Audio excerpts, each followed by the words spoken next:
Достар, барлықтарыңызға сәлем. Менің каналыма қош келдіңіздер. Бүгін сіздермен үй жағдайында KFC пісіреміз. Сырты нағыз KFC-дей кітірлік, дәмі керемет болып шығады. Еті толықтай пісіп, жұп-жұмсақ болады. Осы видеоны соңына дейін қарап, сіздерге де дайындап көруге кеңес беремін. Ал уақытты созбай бастайық. Ең бірінші қанаттарды жуып кептіріп аламыз. Одан кейін видеода көрсетілгендей тауық қанаттарын буын тұстарынан алып үшке бөлеміз.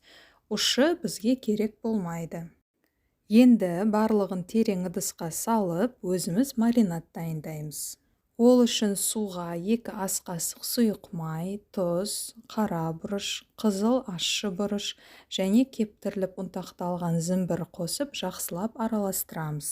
Достар, мен қатты ащы қылып істемедім. Егер сіздерге ащы болғаны ұнайтын болса, онда осы маринадқа ащы чили дәмдеу үшін қосыңыздар.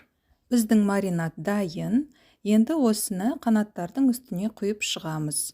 Осылай қасықпен дұрыстап, қанаттардың барлығы батып тұратындай етіп, бетін пленкамен жауып, кем дегенде 2 сағатқа маринадталуға қоямыз.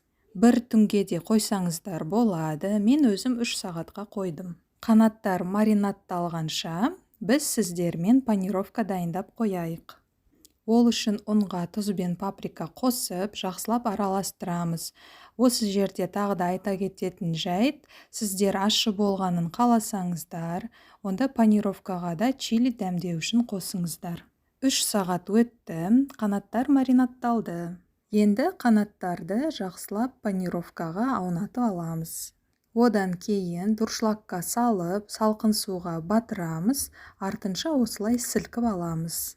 Енді қанаттарды тағы да сол панировкаға екінші рет аунатып аламыз. Сосын осындай беті тегіс ыдысқа жайғастырамыз. Ал енді қуырып бастаймыз. Қанаттарды алдын ала қатты қызып тұрған майда осылай 5-6 данадан қуырамыз. Кішігірім ыдыста қуырғандарыңыз дұрыс болады. Шамамен 8-10 минуттай қуырамыз. Піскен кезде қанаттар мінеки осылай ыдыстың бетіне шыға бастайды. Дайын болғаннан кейін артық майы болмау үшін қанаттарды міндетті түрде қағаз сүлгісіне қоямыз. Мінеки дайын болды, достар, міндетті түрде дайындап көріңіздер.